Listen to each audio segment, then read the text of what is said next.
1993. But we had been here 3 years earlier, at an earlier date.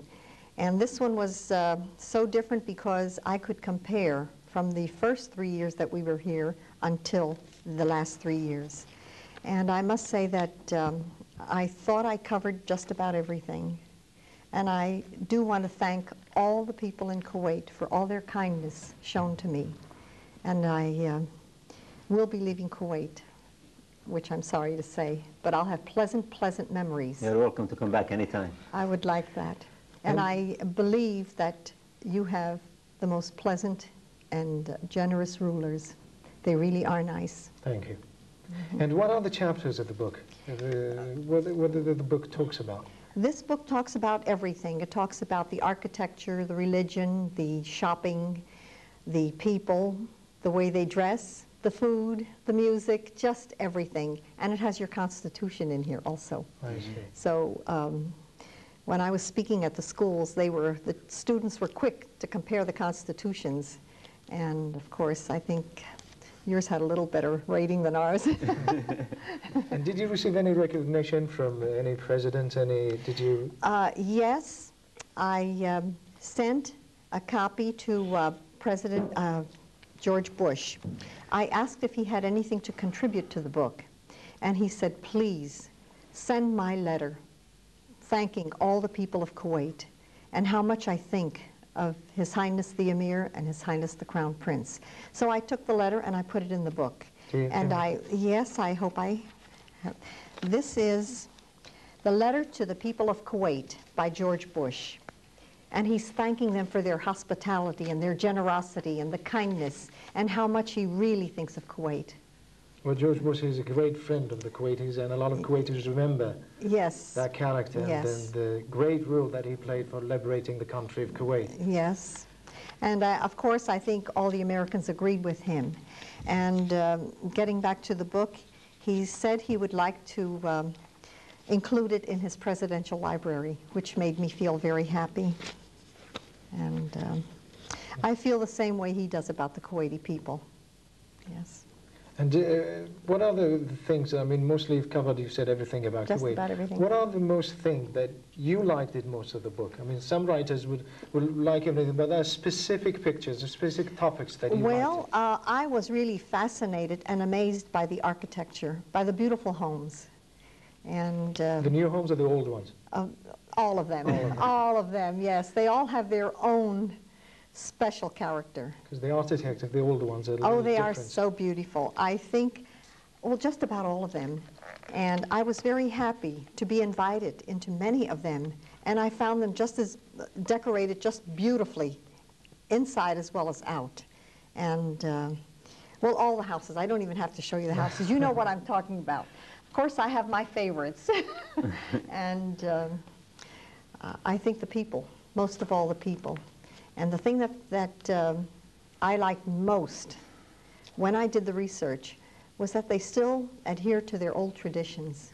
That was beautiful. To me, that's something I can't forget, particularly when I was invited for their dinners, and I saw the entire families, aunts, uncles, all the children, and the greetings that they gave to the elders and the respect. I hope Kuwait never changes.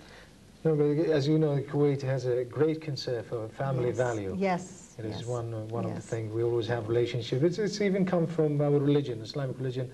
It's always insist to having a family unity between the whole family group.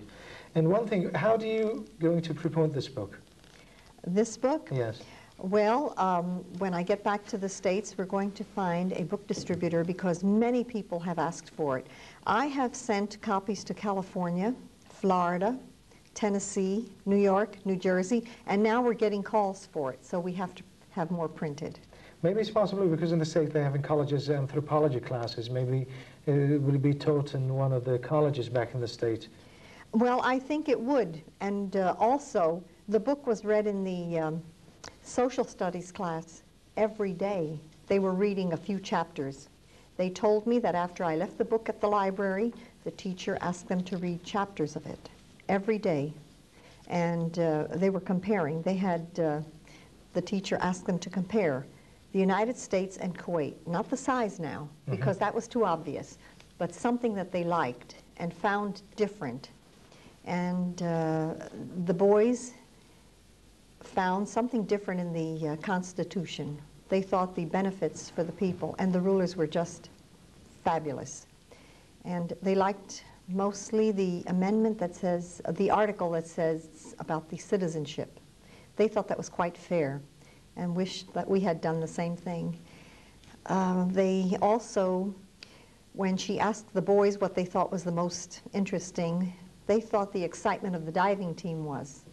When she asked the girls, they said they'd like to go shopping here. And I guess Salmiya is one of the good places for shopping in Kuwait. Good places, and I think all the places.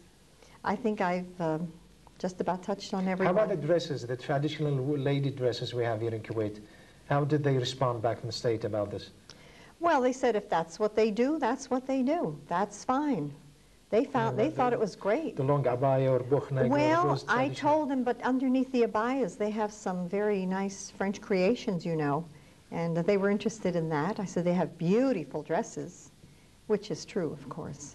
And I told them about the tailors and the dressmakers, that I had visited the shops, and they were all being made for the people here, and how the men dressed.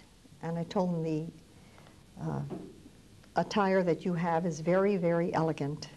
And they agreed. They thought that was nice. You mentioned earlier, unfortunately, leaving the country back to the States for good. And what are the messages that you want to take from here? What are the letters that you want to take from Kuwait and tell to the American public back in the States? Get back to the family. That's the most important. Keep the family values and keep the respect and be as elegant as you can. Show the world that you are educated, that you have progressed, that you want to do good and be kind, and make something of yourself and let your country be proud of you. And what you will say to the international public here in Kuwait, the Kuwaiti public and other international people living in this country before you leave? For the expatriates? Yes. I would say the same as I said in the book. You're here, you're working here, you are learning another culture and living in another culture. Whatever you have and whatever you see here, appreciate very much what you have and respect everything you see here. And when you leave, you know that Kuwait was a nice place. And I always emphasize to learn Arabic, because a lot of them, they come to Kuwait and say everybody speaks English, so we don't need to know Arabic. Well, I made an attempt. I know the alphabets and the names of fruits and vegetables and the greetings. I think I can get by if I have to go shopping by myself. Okay, so but everybody does speak English. Yeah, I know they come here and say we don't have to learn Arabic, but I think it's always a good idea to know a language. To learn, yes. To learn a language. Yes. Also, it's easy in Kuwait because everything is bilingual. Any store, any street you go, you have two names, English and Arabic. Well, you know, I found in my Italian language that some of the words are quite the same, like the names of the months and some of the fruit, just about the same as Italian. So it'll be easier for you because you speak Italian. Yes, yes. So at the end, Mr. Abdullah, would you like to add anything about the Turtles or the Kuwait diving team? Anything you want to tell the public of Kuwait about this? Well, what the Kuwait diving team is all about, it's about the marine environment. We care for the marine environment, and we will do anything that we are able to help the protection of the environment. The rescue of the turtles is only one job that we have done. We have done many things. We do a lot of projects that help to educate the young people of Kuwait. Can you mention some of the things that you rescued before? I mean, did you rescue? We haven't rescued animals before, but I mean, anything that you've done, any? Well, we have managed, thanks to God, we have managed to salvage more than 150 yachts and boats after the liberation of Kuwait, which was a very hard job. It took us maybe 2 to 3 years to do that.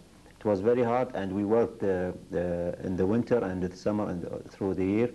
Also, we have built artificial reefs, a new place for fish to live in the sea, and we are studying.